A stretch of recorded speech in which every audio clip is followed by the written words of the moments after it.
and thereafter we'll ask you to put forth your question. So with that, the floor is yours. Thank you, Randir. Good afternoon. Thank you all for joining this briefing.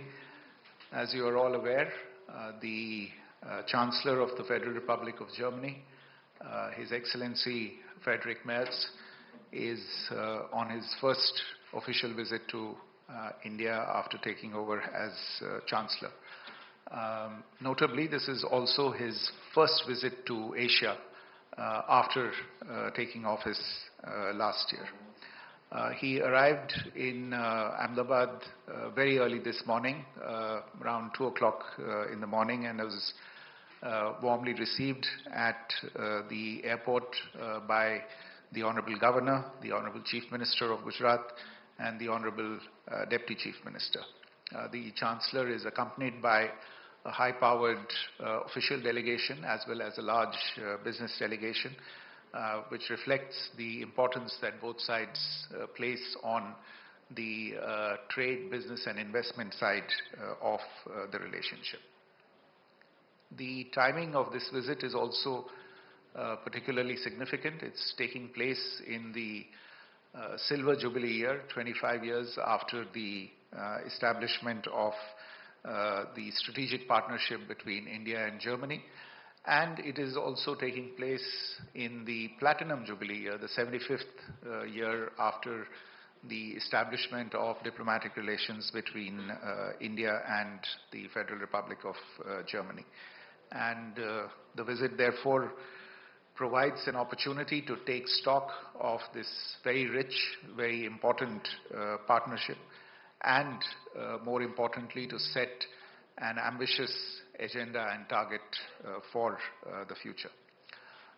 The Chancellor had a busy program on the first day of the visit. In fact, he's still in the process of completing his engagements for the day.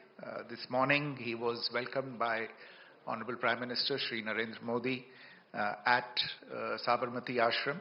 The two leaders visited the ashram and paid tribute to the memory of Mahatma Gandhi. They visited Hriday Kunj, where the Chancellor was given a demonstration of the charkha. And thereafter, at the Sabarmati riverfront, Chancellor Merz and Prime Minister Modi participated in the famous kite festival of Ahmedabad, which sees participants and visitors from around the world. Following that, the Chancellor and the Prime Minister held wide-ranging discussions in restricted as well as delegation-level formats, covering the entire spectrum of the bilateral relationship, as well as regional and global developments. And let me just give you a flavor of the discussions that took place between the two leaders. The Chancellor, for instance, remarked on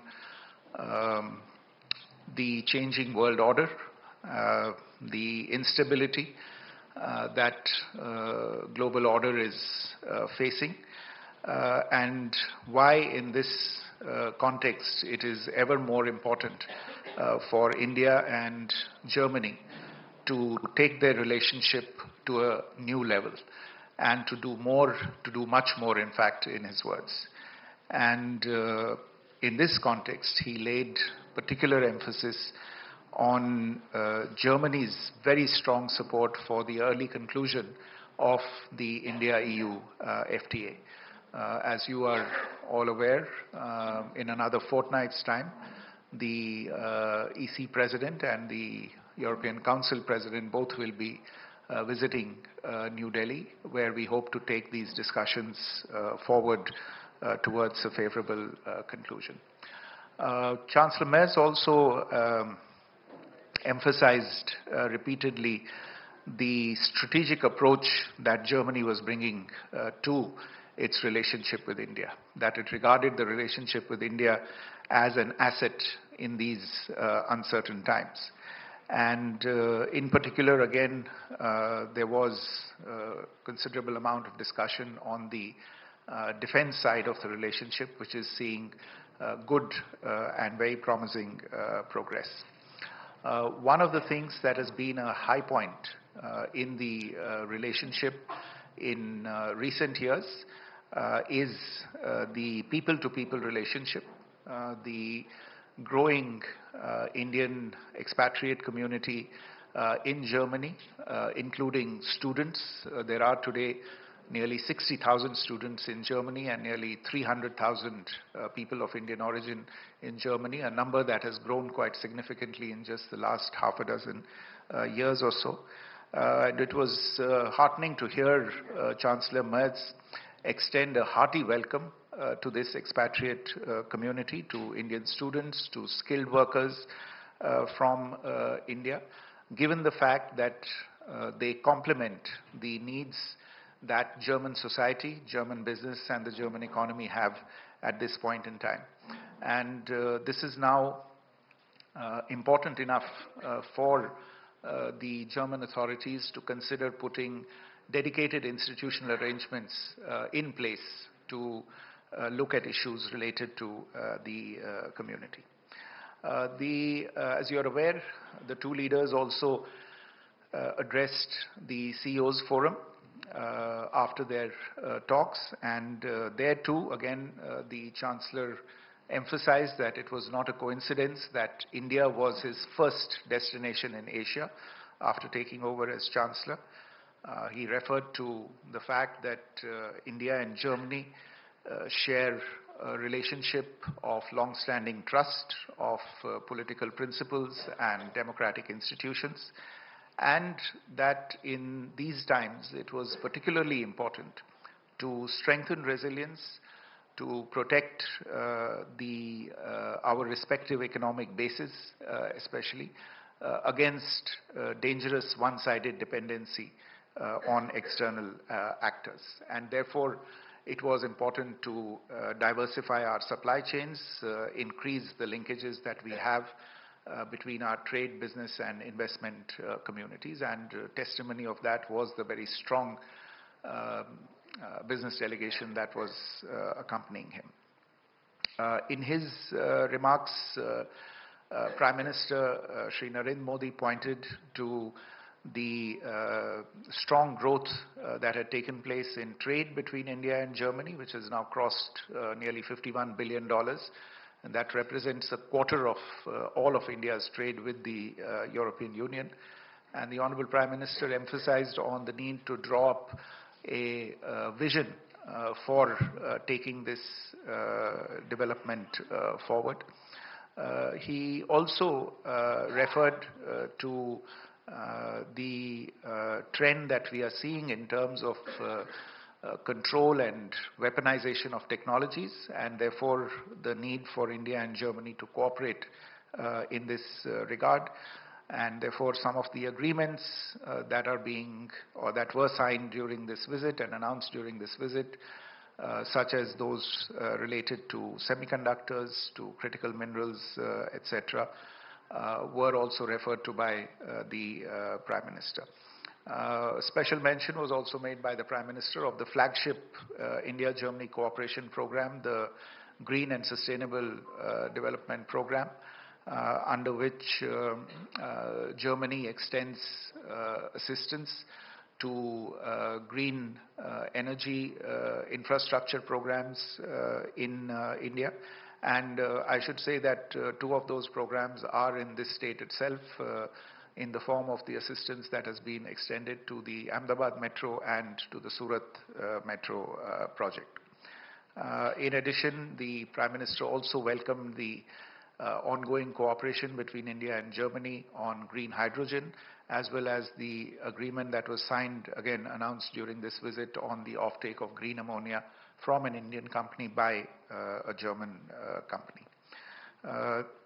Prime Minister also referred, in keeping with the focus on technology cooperation between the two countries, on the need to expand our defense cooperation, the potential that was there for space cooperation. Germany has recently set up a dedicated ministry for research and development in space, so that offers new opportunities, and how science and technology has been an area of long-standing engagement between India and Germany. And finally, as did the Chancellor, the Prime Minister as well emphasized on the Indian expatriate community in Germany as a constructive force, as one that brought in complementarity between Indian skills and German manufacturing, and the fact that Germany was increasingly emerging as a preferred education destination for Indian students. So these were amongst the key subjects that the leaders touched on. As I said, the two sides also exchanged a number of important agreements and understandings. This has been a very outcome-rich visit.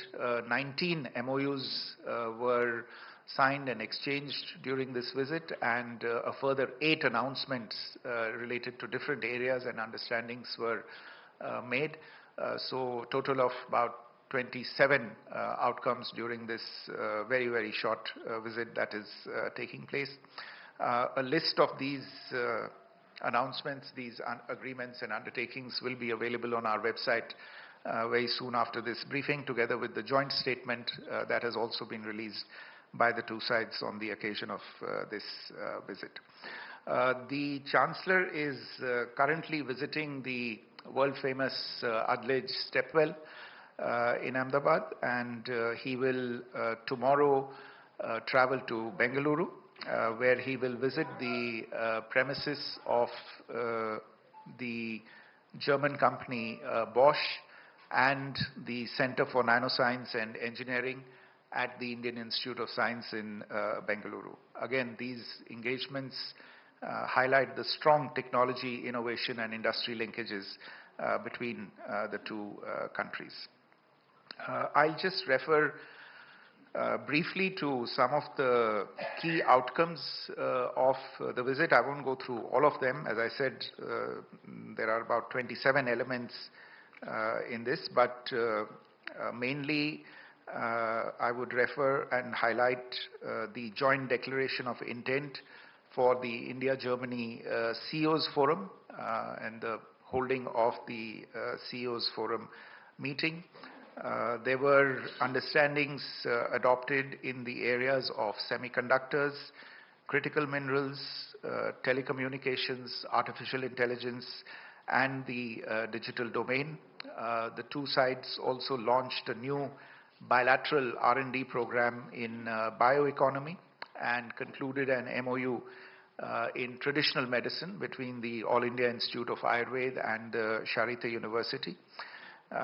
They also, as I said, witnessed the announcement of an offtake agreement between AM Green and Uniper Global Commodities for the initial supply of 125 kilotons of green ammonia per annum, scaling up to over 500 kilotons per annum over 15 years to Germany.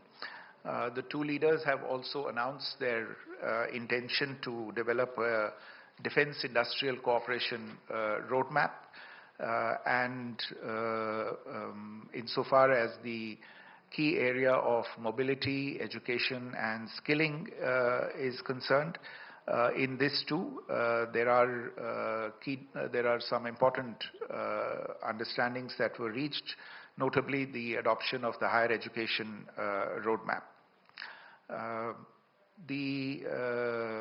An MOU was also signed between the German Maritime Museum in Bremerhaven and the National Maritime Heritage Complex at Lothal. There is, as you can see, a growing convergence between India and Germany, not just on these important bilateral matters, but also on issues in the international arena. Both the leaders had the opportunity to discuss at length regional and global issues of mutual interest, including the Russia-Ukraine conflict, the situation in West Asia, developments in the Indo-Pacific, especially where the two countries are closely collaborating. So in conclusion, I would say that Chancellor Merz's visit, though short, has imparted strong momentum to the India-Germany strategic partnership across all of its key pillars.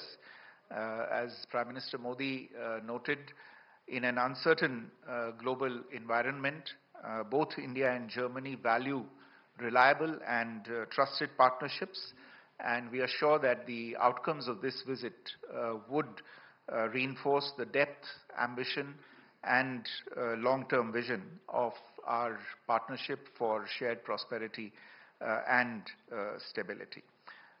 The Chancellor extended an invitation to Prime Minister Modi for the regular institutional mechanism that exists at the highest level between the two leaders, which is the India-Germany Intergovernmental Cooperation mechanism, which will be held this year in Berlin, in Germany, and the Prime Minister said that he looked forward to visiting Germany for that purpose. So let me stop here, and I'd be happy to take a few questions. Thank you. आप प्रश्न पूछ सकते हैं. प्रश्न पूछने से पहले मैं आपकी तरफ इशारा करूंगा, तो उसके बाद आप अपना प्रश्न आगे रखें. इधर से शुरू करते हैं, प्लीज. सर नमस्कार, मेरा नाम मनीष झा है, मैं TV9 से हूं.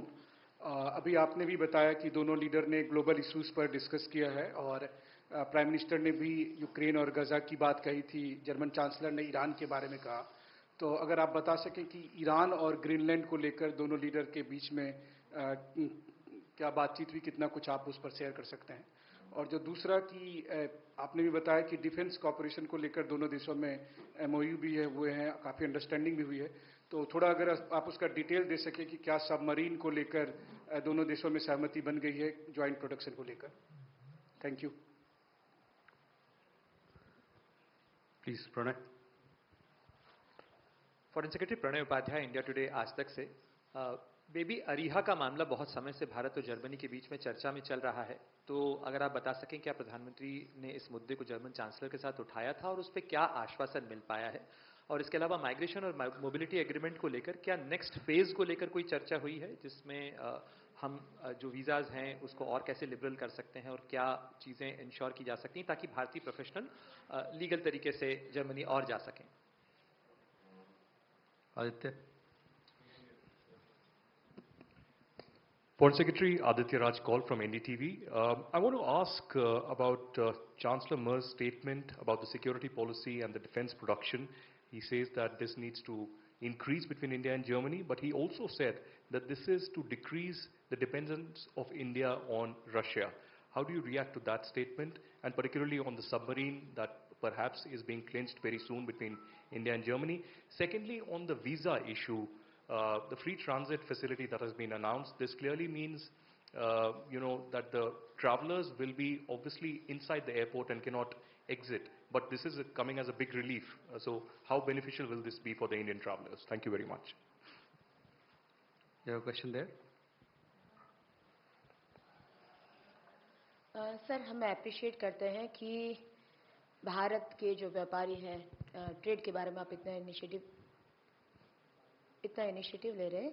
साथ साथ मेरी रजूआत है, मैं TV18 नेटवर्क से हूँ, गीता मेहता मेरा नाम है. हम चाहते हैं कि लोगों की संवेदनाओं के प्रति भी आप ज़्यादा टेक केयर करें. मैं वही सवाल फिर से दोहराना चाहूँगी अरीहा शाह के बारे में. सर, अरीहा शाह के जो पेरेंट्स हैं वो गुजरात ओरिजिन से हैं. 4 साल से वो बच्ची अनाथालय में पल रही हैं. जो जर्मन हॉस्पिटल था उन्हें एब्यूजिंग का आरोप लगाया था, जो बाद में कोर्ट में फेक साबित हुआ है. इवन मेडिकल टेस्ट में भी फेक साबित हुआ है. एक MP है राज्यसभा के, उन्होंने भी इसके बारे में रजूआत की है. तो अगर ये चांसलर यहाँ पे आए हैं तो इसके बारे में श्रीमान जयशंकर जी बात करेंगे, क्योंकि श्रीमान जयशंकर को लेटर लिखा गया है और गुजरात ओरिजिन से ये दंपति हैं जो काफ़ी पीड़ित हैं और उनकी जो बच्ची है वो भी उसी अवस्था में होगी. तो वो सवाल पूरे टीवी 18 नेटवर्क की तरफ से हमारे लिए बहुत प्रायोरिटी है, क्योंकि ये संवेदनाओं की बात है। Thank you. Yes, question. Good afternoon. I am Chintan Acharya from Divya Bhaskar. नमस्कार, मैं केतन जोशी CNBC आवाज से। सर, अभी जो आपने 27 MOU की बात की, तो अगर उनकी साइज आप बता पाए। दूसरी ओर ये कितना महत्वपूर्ण है, क्योंकि एक तरफ US की डील होते होते अटक जाती है और अभी उनके एम्बेसडर ने एक स्टेटमेंट भी दिया कि हम कल से इसके ऊपर और बात करने वाले हैं। तो क्या इसको जोड़कर भी अगर आप कुछ कहना चाहेंगे? एक तरफ US डील अटकी है, दूसरी तरफ जर्मनी के 27 MOU, कितने मायने? So we can take these questions and come back. Okay. तो मेरे विचार में सबसे पहले आप में से कई मित्रों ने बेबी अरिहा का जो मामला है उसके बारे में प्रश्न पूछे हैं, और जाहिर है कि ये एक बहुत ही संवेदनशील विषय है। इसको लेके काफ़ी समय से जर्मन सरकार के साथ जर्मनी की जितनी भी अथॉरिटीज़ हैं, यहाँ दिल्ली में उनके राजदूतावास के साथ और बर्लिन में जर्मन सरकार के साथ, और उनकी सभी जो एजेंसीज़ हैं जो इससे जुड़ी हुई हैं, उनके साथ हमारी बातचीत चल रही है। जैसा कि आपको ध्यान है, ये मामला एक तरह से एक समय पे लीगल मामला था, लेकिन हमारा मानना है कि ये मामला अंततः एक ह्यूमैनिटेरियन इश्यूज को ध्यान में रखते हुए ये इस तरह से इसको अप्रोच किया जाना चाहिए। जो परिवार की व्यथा है, जो उनकी मुश्किलें हैं, मैं ये तो नहीं कह सकता कि हम उनको समझते हैं, क्योंकि सिर्फ वही उसको अच्छी तरह से समझ सकते हैं, लेकिन हमें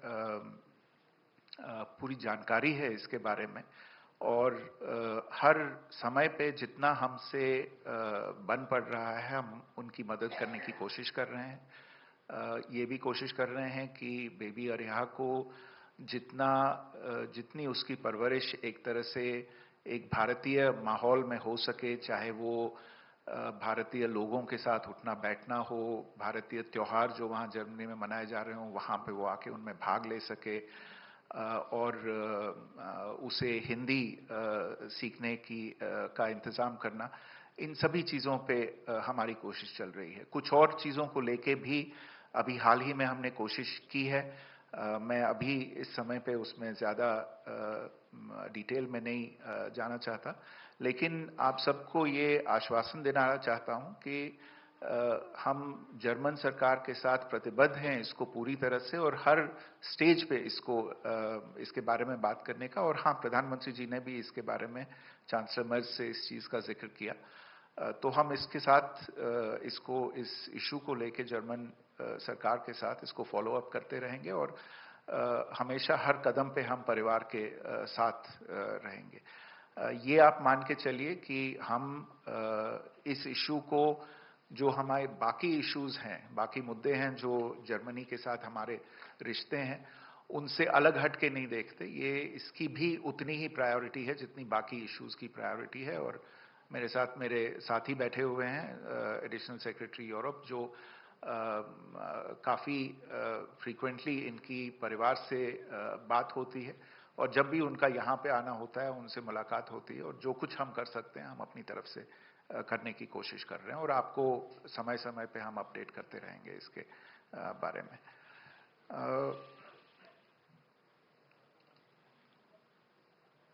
थिंक कुछ आप में से कुछ मित्रों ने डिफेंस कोऑपरेशन और जर्मनी के साथ जो सबमरीन को लेके बातचीत चल रही है उसके बारे में कुछ सवाल उठाए हैं। तो देखिए, जहाँ तक डिफेंस कोऑपरेशन का संबंध है, पिछले कुछ सालों में हमने देखा है कि जो जर्मनी की नीतियां हैं डिफेंस कोऑपरेशन को लेके, उनमें भारत को लेके साफ बदलाव देखने में आया है। जो पहले स्थिति थी जहां पे जो निर्यात के लिए क्लियरेंसेस वगैरह चाहिए होती थी, जिनमें बहुत समय लगता था, या वो निर्यात के लिए जो क्लियरेंसेस चाहिए होती थी वो मिलती नहीं थी आसानी से, वो हमने देखा है कि वो अब काफ़ी जल्दी, काफ़ी तेज़ी से होने लगी हैं, और अब जो बैकलॉग है वो करीब करीब पूरी तरह से क्लियर हो गया है।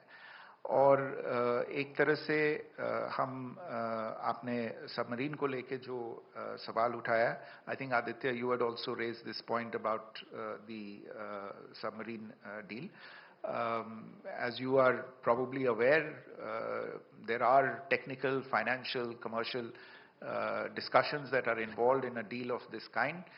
These discussions are continuing. All I can say is that the discussions have maintained a positive momentum, but at this point in time, since these have not concluded, it's difficult for me to say where we are exactly. I think the Defense Ministry would have a better sense of that, but what I can say is that the discussions are proceeding positively, and we hope to see a positive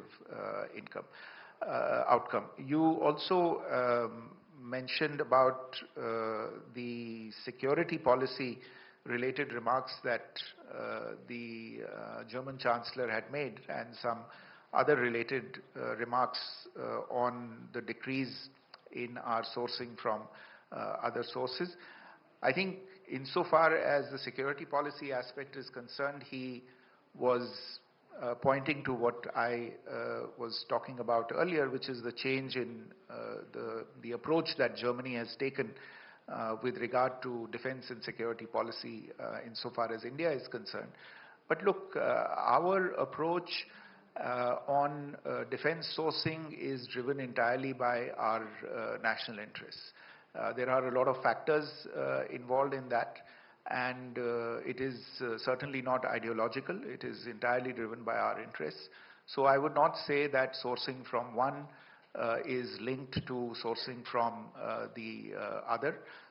We have a process in place that sets the requirements that we have at any given time, and we look at where in the world, if we are going to source it from outside, if we are not going to manufacture it domestically, then where can we source it from in the most convenient manner. But I don't think one is influenced by the other. A number of questions I think were posed related to migration, mobility, and this transit visa related issue. Now on migration and mobility, as I said, we've seen very positive developments in the last few years. There is a migration and mobility partnership agreement between India and Germany. As a result of that, we've seen a healthy flow of skilled individuals from India to Germany, students from here. And even during the course of the discussions today, the German Chancellor pointed to specific areas such as caregivers and nurses, in which there is a very large demand in Germany. So the outlook on that is very good. And I referred in my earlier remarks to the fact that this is important enough now for German authorities to consider dedicated institutional arrangements, and we will be discussing those issues with them. On the visa transit related issue, I believe that this is something the German government and German authorities have been paying a considerable amount of attention to recently. And I can tell you that there is, in principle, a decision to exempt Indian nationals from the need for a separate transit visa for travel to other countries from Germany. But I do want to use this opportunity to inform all of you, and through all of you to those who are listening to this or will read about this, that this is something that is in progress. So we should wait for the paperwork in this regard to be completed, for the official announcement to be made, because there are a certain number of internal legal and other processes in Germany that are involved. But we do believe that this decision has in principle been taken, and once it is implemented, it will considerably ease and facilitate the travel of our people and promote people-to-people contact. Ketan ji, आपका सवाल था जो 27 MOU हैं उनको लेके, और जो US ambassador ने बात की है डील के बारे में, तो US एम्बेसडर ने जो कहा है मुझे अभी देखने का मौका नहीं मिला है क्योंकि मैं सवेरे से यहाँ पे हूँ, लेकिन जो ये 27 MOU हैं ये सभी काफ़ी इम्पोर्टेंट हैं, अलग अलग एरियाज़ में हैं, टेक्नोलॉजी के एरिया में है, स्किलिंग के एरिया में है, ट्रेड के एरिया में है, क्रिटिकल मिनरल्स के एरियाज़ में है। और एक तरह से अगर हम अपनी सारी अर्थव्यवस्था को देखें तो ये बहुत ही एक तरह से सिग्निफिकेंट डेवलपमेंट है, मेरा मानना है। तो इनका एज सच US डील से कोई लेना देना है नहीं, ये दो अलग अलग रिलेशनशिप्स हैं, और हमें दोनों रिलेशनशिप्स में देखना पड़ेगा कि हम दोनों अपने जो सहयोगी देश हैं उनके साथ क्या क्या कर सकते हैं।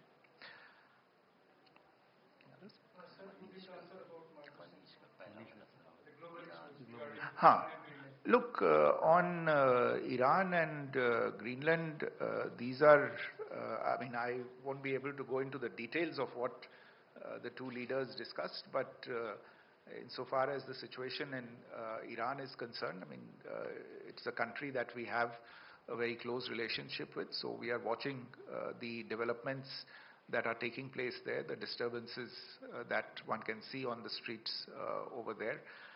We have a significant community of expatriate Indians and also students from India in Iran.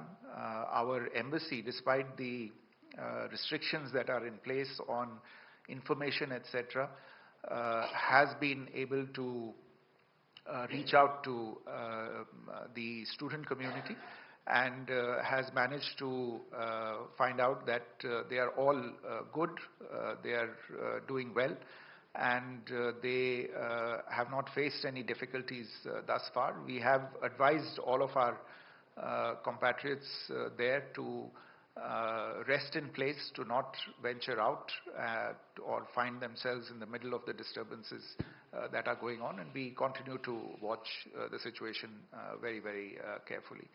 And on Greenland, I think we have as much information as you have, and we are continuing to watch these developments related to that. Thank you. We have more questions. A question here first. Sir, I'm Chintan Acharya from Dainik Bhaskar, Divya Bhaskar group. I would like to ask you that free trade agreement that is going to be signed between EU and India, is it going to ease the burden on India post-tariff regime by US, and India is seeking other markets across the globe? And if so, how much of burden would be decreased from India post this FTA? We have a question there behind. Yeah, please. Good evening, sir. This is Aparna Khun from Akashvani News. So you just mentioned about the increasing cooperation between the two countries with respect to green hydrogen and green mobility. And you also mentioned regarding the Surat and Ahmedabad project, I guess. So can you please elaborate on that? And because Gujarat being the emerging hub of green hydrogen and Germany being one of the largest producer of green hydrogen in the world, so how will it benefit to India and particularly Gujarat? And Any more questions? Sir, oh, Okay. there's a question there. Sir, मेरा नाम ब्रिजेश है, मैं आज तक से हूँ। मेरा question ये है कि जर्मन चांसलर ने भी अपने प्री स्टेटमेंट में कहा था कि भारतीय छात्रों का एक बड़ा समूह जर्मनी में पढ़ता है, और पिछले महीने ही दिसंबर महीने में वीज़ा इश्यूज और फीस को लेकर छात्रों को निकालने की एक बात हुई थी जर्मनी में। क्या उस पर कोई बातचीत हुई और क्या उसमें कोई रिलैक्सेशंस मिलने वाले हैं भारतीय छात्रों को, एक बड़ा हिस्सा वहाँ पे पढ़ाई करता है और जर्मन चांसलर कह रहे थे कि वहाँ पे उनको ज़रूरत भी है भारतीय छात्रों की जॉब के लिए भी, तो क्या उस पर कुछ निकला है? Sir, we can take these questions. Okay. So, Chetan, your question on the India-EU FTA, and I think you are trying to draw some implications for our discussions that are also on with the US. Again, these two stand on their own. It is a fact that insofar as the India-EU FTA is concerned, this is an agreement that has been under discussion for quite a long time. But there is no doubt that on account of developments in recent years, the urgency in concluding this FTA has increased. And last year in February, when the EU College of Commissioners paid an unprecedented visit to India, a political decision was taken at the highest level to expedite the conclusion of this FTA. Since then, the two sides have conducted several rounds of intense negotiations. I believe at least 6 physical negotiation rounds have been held, and a very large number of virtual negotiating rounds have been held. As a result of that, there is a considerable amount of progress that has been made. Certainly, this is an effort by us to look at expanding our markets, even as markets elsewhere come under pressure. The EU is a very large trading partner for India, but there is much more potential. As I said, with Germany alone, we have $50 billion in trade, which is 1/4 of our total trade with the EU. But as both the Prime Minister and the German Chancellor said, there is scope for doing much, much more. So we believe that the India-EU FTA will serve that purpose. The discussions with the US as well, they are continuing to take place. We remain engaged with them, but there is no real connection between the two. They are being taken forward as independent enterprises. Aparna, your question on the initiatives related to green hydrogen, the green and sustainable development partnership between India and Germany. As I pointed out earlier also, this is a flagship area of our cooperation, and the GSDP has in fact contributed to some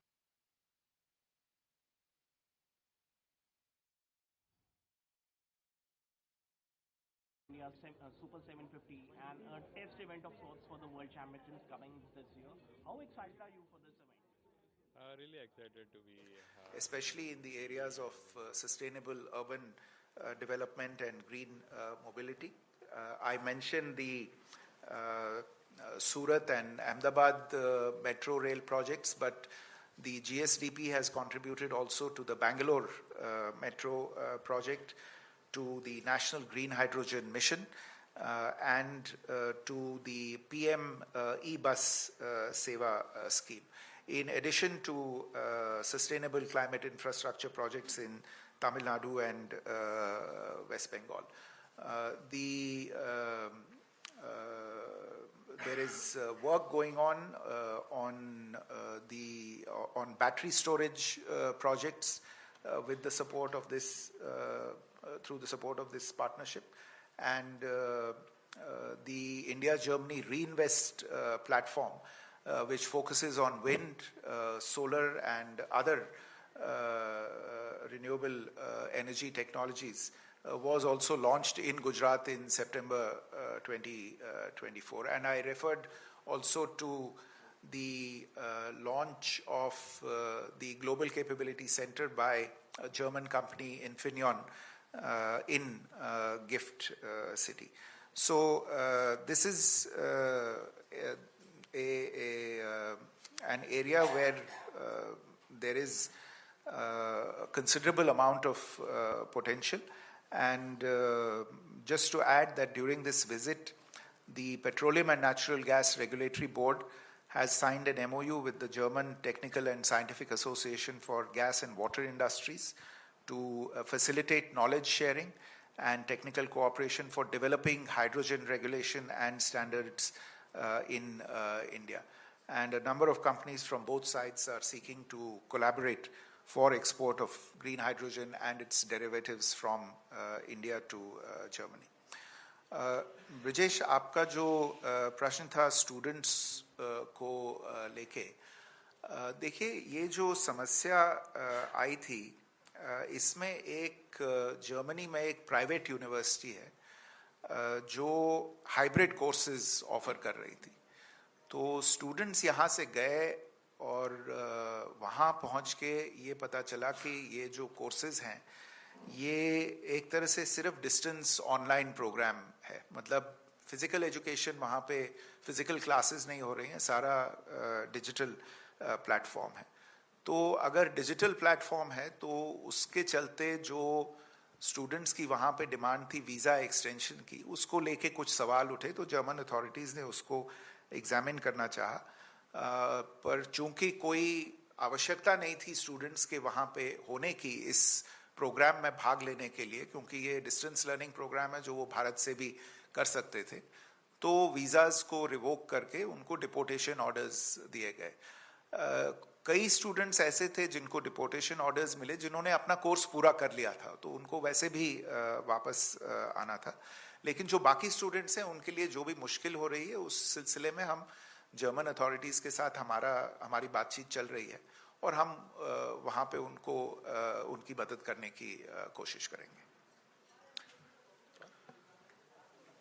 One last question, yes. I'm Vivek Mehta from Gujarat Samachar. सब US के tariff के बाद 1 जनवरी से EU countries ने carbon border adjustment mechanism के under import duty कुछ बढ़ा दी है या टैक्स बढ़ा दिए, तो उसकी वजह से हमारी एक्सपोर्ट कम हो रही है. एक तरफ यूएसए में एक्सपोर्ट कम हो रही है, दूसरी तरफ ईयू कंट्रीज में एक्सपोर्ट कम हो रही, तो आप इसको कैसे टैकल करेंगे? विवेक जी, देखिए ये जो चर्चा चल रही है ये चांसलर मेर्ज के भारत यात्रा को लेके है, लेकिन आपके जो प्रश्न हैं वो सही हैं. जहाँ तक मेरे विचार में आपने जो सीबैम का प्रश्न जो उठाया है, सीबैम को लेके अभी भारत पे कुछ भी इम्पोज नहीं किया जा रहा है. ये एक इश्यू है जो इंडिया ईयू एफटीए के तहत अभी इसके ऊपर बातचीत चल रही है और हमारी पूरी कोशिश है कि जो भी हमारे इंटरेस्ट हैं उन पे हम ध्यान देंगे जब ये पूरा अग्रीमेंट हो जाएगा. अभी अग्रीमेंट पूरा हुआ नहीं है, सीबैम इसके तहत डिस्कस हो रहा है, and we will take care to protect our interest under this particular agreement. Thank you, sir. With that, ladies and gentlemen, we come to the close of this press conference. Thank you very much for your presence.